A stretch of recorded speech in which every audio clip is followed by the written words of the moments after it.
Hello, friends. Do you struggle feeling truly confident? Are you the kind of person who finds yourself in endless procrastination? Do you judge yourself based on your last win, thinking that it's going to be the only one you'll ever experience? Well, I'm here to boost your confidence because in this video, I'm going to go over 7 ways embracing imperfection will actually boost your confidence. Now, if you're new here, my name is Miss Carol. I am a former career teacher, and I remember my very first class. It was over a decade ago, and I was riddled with nervousness, anxiety, fear, just blatant fear. Because, standing in front of 20 to 30 learners is intimidating. They're all staring at you, they're all waiting for you to teach them what they need to learn.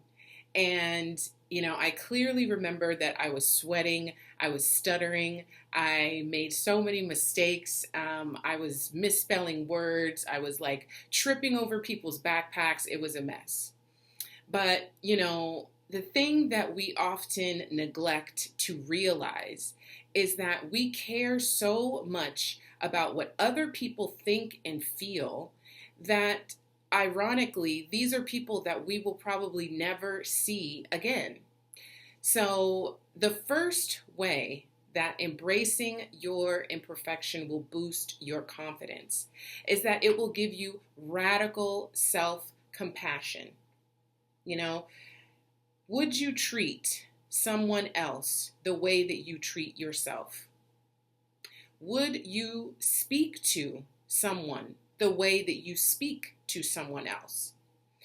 I had to be reminded of this over and over and over again as a teacher because, students, when they are, especially young students, when they get into a cluster of about 5 or more, they turn into almost like a wolf pack, and they feed off of each other. But I always think about this scene from a movie called Good Will Hunting, where Robin Williams is sitting by the lake with Matt Damon's character, and he's just kind of talking to him about how Matt Damon comes across as this confident kid, but he really hasn't done anything. He hasn't experienced anything. He's never traveled. He's never, and I had to get myself in that mind frame in certain classes because these are just children. They have no experience in terms of their emotional and mental, physical or spiritual output. All they know is the immediacy of their feelings.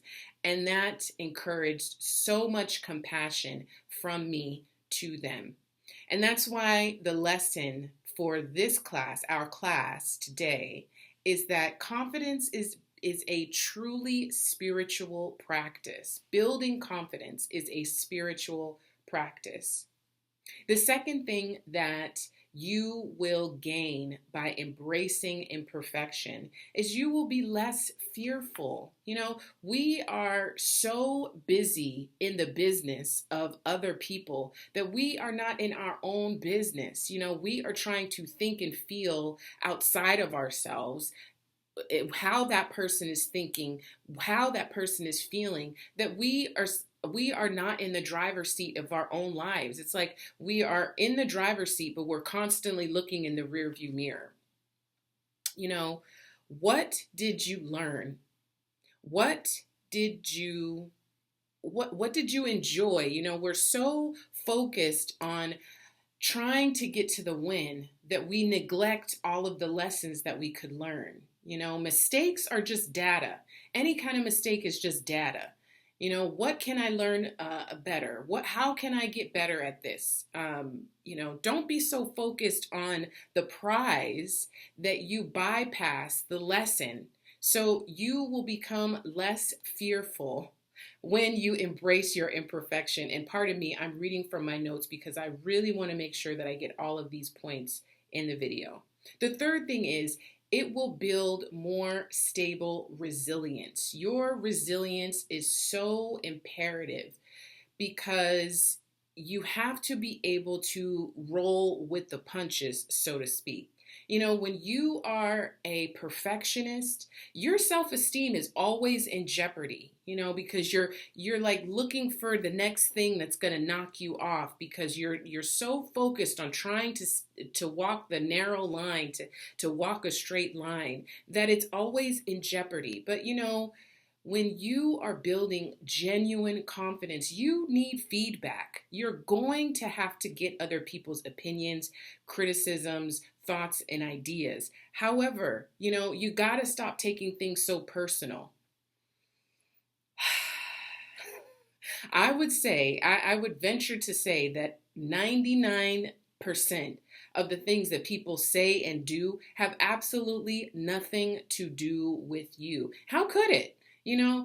How could what's going on in their mind, in their body, based on their experience, have anything really to do with you as a person?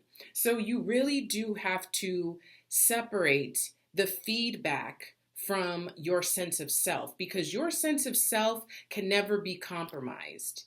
That is your spiritual groundedness. That can never be compromised. This is where procrastination actually stems from, is because we're afraid to get feedback, so we just stay stuck in the chatter of our minds without taking a step forward. But you cannot progress forward in your confidence or in any endeavor if you are not vulnerable enough to receive the feedback. So that's the third thing.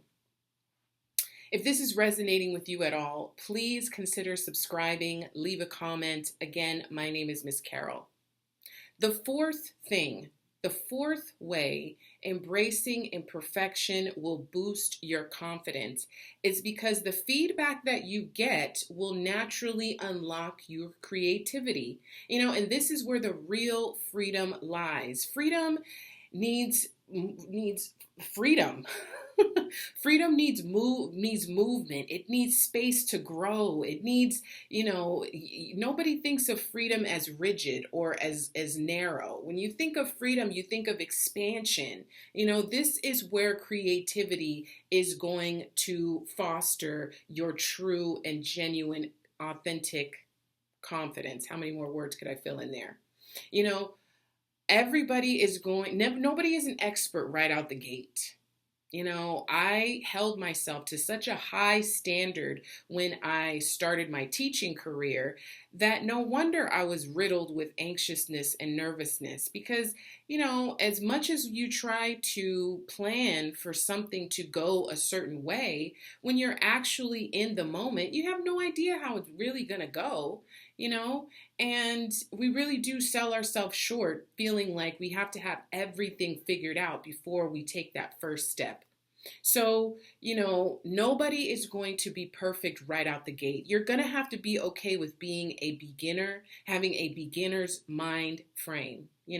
Nobody wants to be laughed at. Nobody wants to be judged. And people are going to be mean. That's just the truth. That is just the truth. You are going to piss people off when you are genuinely confident. And, unfortunately, it might be people that you may not expect. A stranger judging you or being rude to you, that's one thing. But when it's somebody close to you, that's when it kind of cuts a little deeper, and it really makes you have to sit back and think. What is it that this is engendering within them that makes them believe that this is the best action in this moment? So, genuine confidence, embracing your imperfections, will piss people off. The fifth way embracing imperfection will boost your confidence is that it will reduce your stress and anxiety. Ooh. This culture, our culture, you can just feel the tension. You can feel the anxiety. You can feel the stress. It is Thanksgiving week right now as I'm recording this video. And during this time, I remember I took a break from teaching a few years ago because I needed a break.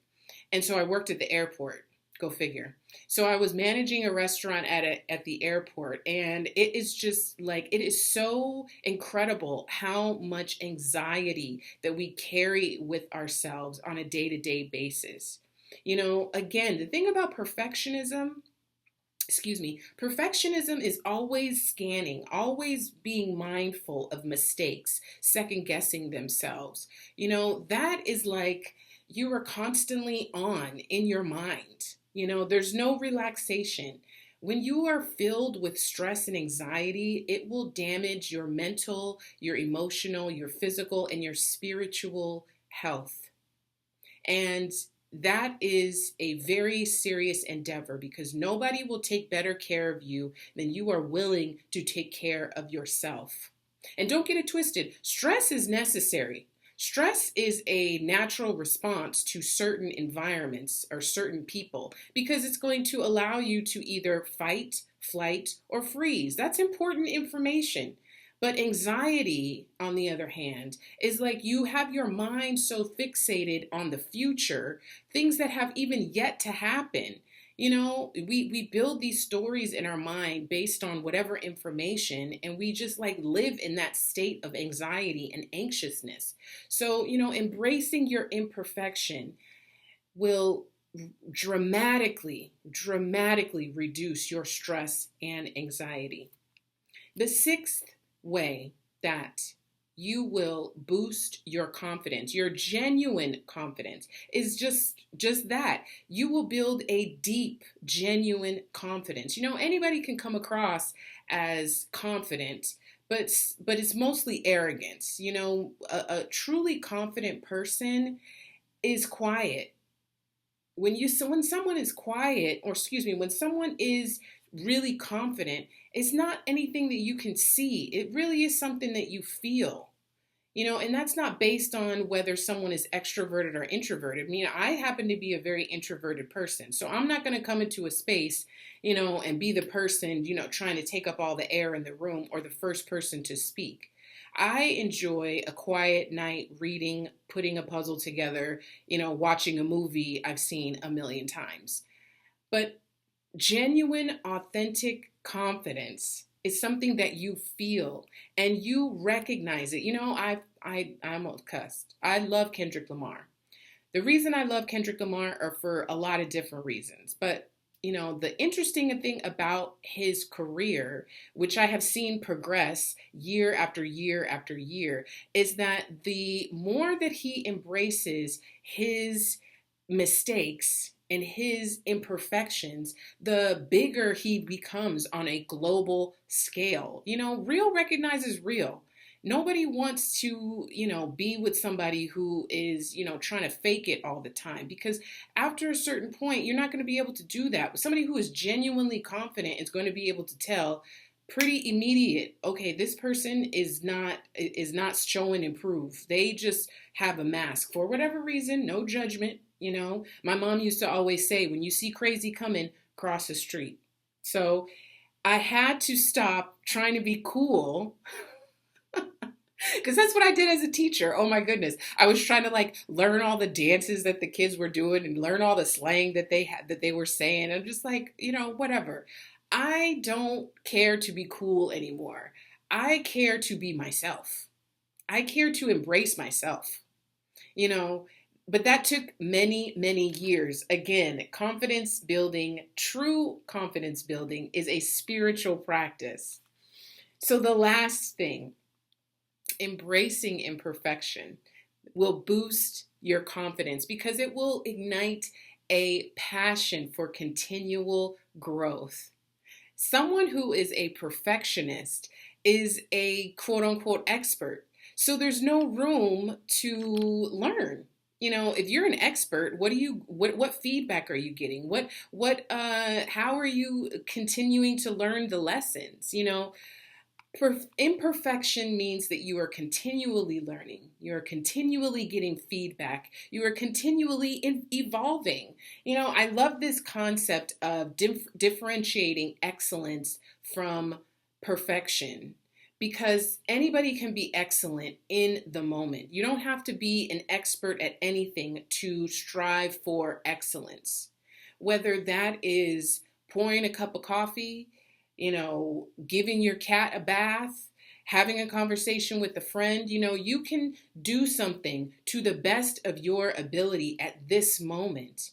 Don't compare it to whoever. I haven't been cooking since I was 15. I've only been really cooking for at least like 10 years. So I'm not going to be, a world renowned chef. I don't bake at all. So I can't think that I'm just going to be able to come right out the gate and make these baked goodies that everybody's going to want to eat.